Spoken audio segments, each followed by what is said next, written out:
Okay, let's be real for a sec. We all have those moments where Yeah. you're just like staring blankly at the computer screen, Uh, or maybe stuck on some task that feels like it's taking forever. right. Or you're just like counting down the minutes, until something exciting happens. Yeah. Boredom, frustration, impatience. These aren't exactly the emotions we're like, oh, I want to feel that all the time. Right. We're always trying to get rid of those feelings. Exactly, like shoo them away. Yeah, like they're annoying flies or something. Yeah. But what if I told you that those quote-unquote negative emotions could actually be like secret weapons in disguise, Ooh, I like that. leading us to a more fulfilling life? Yeah, I mean, neuroscience is starting to uncover that these emotions, they're not just random bad vibes, you know? Really? Yeah. They're like important signals trying to get our attention, Huh. trying to point us in a better direction. Okay, I'm ready to decode these signals. Okay. Where do we even begin? So let's start with boredom. You know that feeling of restlessness, like your brain is just idling? Yeah. It's not that you're lazy or anything. Right. Your brain's hungry. Hungry for a snack. Well, kind of. But it's not chips and dip, it's craving meaning. Okay. So you can think of boredom as this giant neon sign flashing, warning meaning mismatch detected. Ooh. It's your brain saying, hey, what you're doing right now, it's not cutting it. Oh. Let's go find something that really sparks your interest, that lights you up. So it's not just about escaping the boredom. No. It's like figuring out what that boredom is trying to tell us about what we actually need or want. Exactly. Imagine two people doing the same exact task, let's say organizing a spreadsheet. Oh, okay. One person is like, ugh, this is so tedious, this is mind-numbing. I've been there. But the other person sees it as like a crucial step to achieving a goal, you know? Right. Like maybe they're analyzing data that's going to help a business thrive. Yeah, and they find that fulfilling. Exactly. Yeah. So it's the same task, but it's a different meaning. That's a really good point. Mm. The task itself isn't what determines if we'll be bored or not. Yeah. It's the meaning that we give to it. Right. So the next time that you're hit with a wave of boredom, don't just reach for your phone or anything. Okay. Don't distract yourself. Okay. Pause and ask yourself, what is this boredom trying to tell me?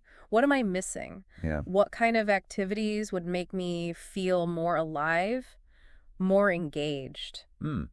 It's like boredom is a personal invitation to go on a treasure hunt for meaning. That's a great way to put it. And you know, that treasure hunt can lead to amazing discoveries. Right, yeah. You might explore a new hobby, connect with people who share your passions, or even just approach your current tasks with a fresh perspective. So boredom isn't the enemy. No. It's actually like a valuable compass pointing us toward a more fulfilling life. Exactly.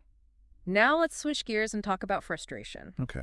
This one is a bit trickier Right. because it often feels like a full-on attack, Oh, yeah, I know that feeling. not a gentle nudge. It's like hitting a brick wall when you're so close to achieving something you really want. And it's so easy to just want to give up. Yeah. But here's where it gets interesting. Okay. When you get frustrated, your brain lights up like a Christmas tree. What? It activates areas associated with both pain and demotivation. Wait, pain and demotivation. That seems a little counterintuitive. It might seem strange, but think about it. Have you ever been so frustrated with a puzzle or a video game that you were absolutely determined to solve it no matter what? Yeah, totally. It- The more frustrating it gets, the more I'm like, I'm going to beat this. I'm not going to let this win. Exactly. Frustration doesn't necessarily weaken our resolve. Huh. It amplifies it. Wow. It makes us more persistent, more resourceful, and more creative in finding solutions. So instead of just giving up and throwing our hands up, we should be channeling that frustration into action. Think of frustration as a powerful energy source. Mm. You know, it can either burn you out or propel you forward. I like that. But it all depends on how you harness it. The key is to shift your perspective. Okay. Instead of thinking, this is impossible, Right. ask yourself, how can I overcome this obstacle? I like that. Yes. It's about reframing those roadblocks Yeah. as challenges to be conquered. And remember, it's not about denying the frustration or pretending it doesn't exist. Right. Acknowledge it, understand its message, and then use that energy to fuel your progress. This is giving me a whole new perspective on frustration. Yeah. Instead of being something to fear, it's actually like a powerful ally. Absolutely. And you know, there's actually a fascinating link between frustration and resilience. Yeah. So before we have got a little sidetracked there, Mm-hmm. you were saying something about frustration being linked to resilience. Oh, yeah. Can you tell us a little bit more about that? Sure. So it turns out that each time you successfully navigate a frustrating situation, Okay. you're essentially giving your resilience muscle a workout. Oh, I like that. So the more you practice pushing through those tough moments, Right. the stronger and more adaptable you become. It's like with any skill, right? The more you practice, the better you get. Yep. Exactly. So the next time you encounter a frustrating situation, instead of seeing it as a setback, Yeah. try to see it as an opportunity to build your resilience. I like that. And you can ask yourself, Mm-hmm. what can I learn from this experience? Yeah. How can I use this to become more resourceful and adaptable? So frustration is like a boot camp for our brains, Yes. toughening us up for all the challenges life throws our way. Exactly. Now, you ready to tackle the final emotion on our list? Okay. Bring it on. Impatience. I feel like impatience is something we all struggle with, Yeah. especially in today's world where everything is so instant. It's true. We're constantly bombarded with messages that tell us to expect everything immediately. Right. But here's the thing. Impatience isn't inherently bad. Okay. It actually stems from a powerful force, anticipation. Anticipation. Isn't that like a positive emotion? It can be. Think about planning a vacation, for example. Okay. All that excitement and eager anticipation leading up to the trip, Right. it can be just as enjoyable, if not more so, than the trip itself. Oh, absolutely. I love planning vacations Yeah. and all that, like researching destinations and creating itineraries and imagining all the fun we're going to have. Exactly. That's the power of anticipation. Mm-hmm. Gives us something to look forward to. Right. A little spark of excitement that brightens our days. It does. Gives us a sense of hope. It's like a built-in happiness booster. I'm starting to see impatience in a new light now. Good. It's not just about wanting things right this second. Hmm? It's about the excitement of looking forward to something good.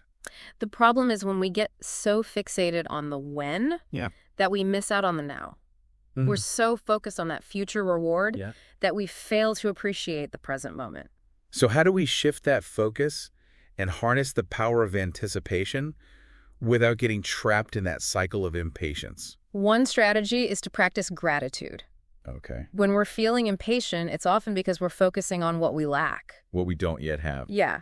But if we take a moment to appreciate all the good things in our lives, it can help us feel more content in the present moment. Gratitude is such a mood booster. It is. Instead of dwelling on what's missing, we can focus on what we're grateful for. Exactly. And that helps us appreciate the journey, not just the destination. I like that. And another powerful tool for managing impatience is mindfulness. Okay. When we're fully present in the moment, we're less likely to get caught up in anxious anticipation of the future. Mindfulness. What does that actually mean? It's about paying attention to the present moment without judgment. Okay. Noticing your thoughts, feelings, and sensations without getting swept away by them. Right. You know, you can practice mindfulness through simple activities, like focusing on your breath, taking a mindful walk in nature, or savoring each bite of your food. So it's about tuning into our senses and experiencing the richness of the present moment, Yeah. rather than always chasing after the next thing. Exactly. And the more you practice mindfulness, the more you'll realize that true fulfillment isn't something you achieve in the future. It's something you cultivate in the present moment. Right.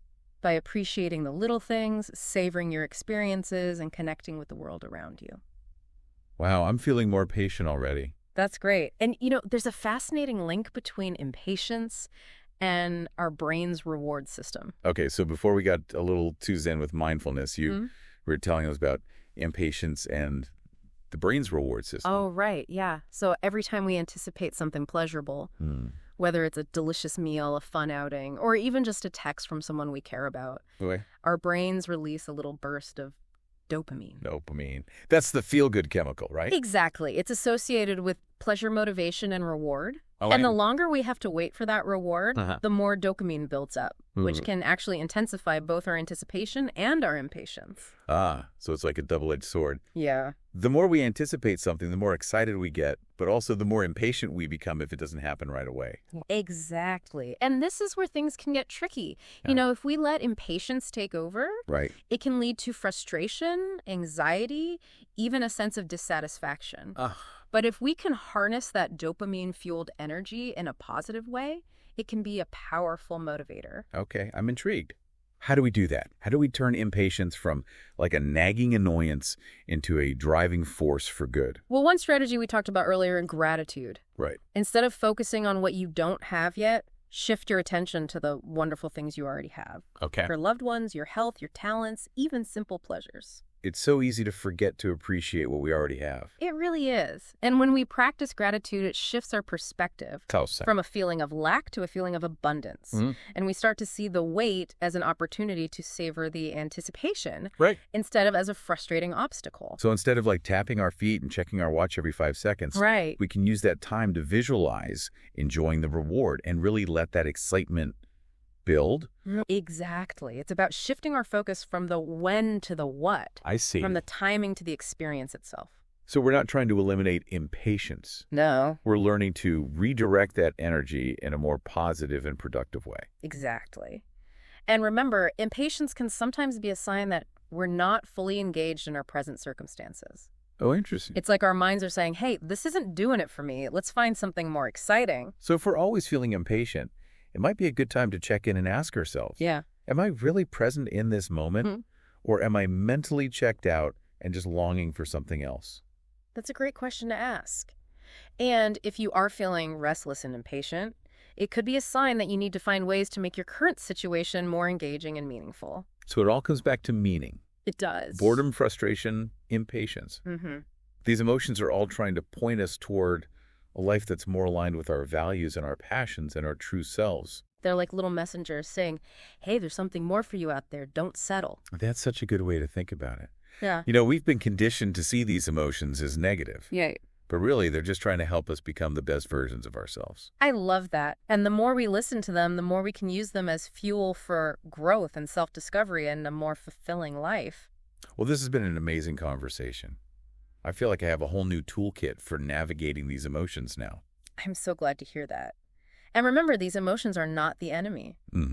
They're part of the human experience, and they all hold valuable lessons. Okay, so to recap for our listeners, boredom is a call to action, urging us to find meaning and engagement. Yes. Frustration is a resilience workout, helping us overcome challenges and become stronger. And impatience is an invitation to savor anticipation and cultivate gratitude and really embrace the power of the present moment. Beautifully said. This is a great way to wrap up this episode. I feel so much more empowered to embrace these emotions and use them to create a life that is truly fulfilling. Thank you so much for sharing all your incredible insights with us today. It was my pleasure. And to all our listeners out there, we hope you enjoyed this exploration of boredom, frustration, and impatience. Until next time, keep learning, keep growing, and keep embracing the full spectrum of human emotions.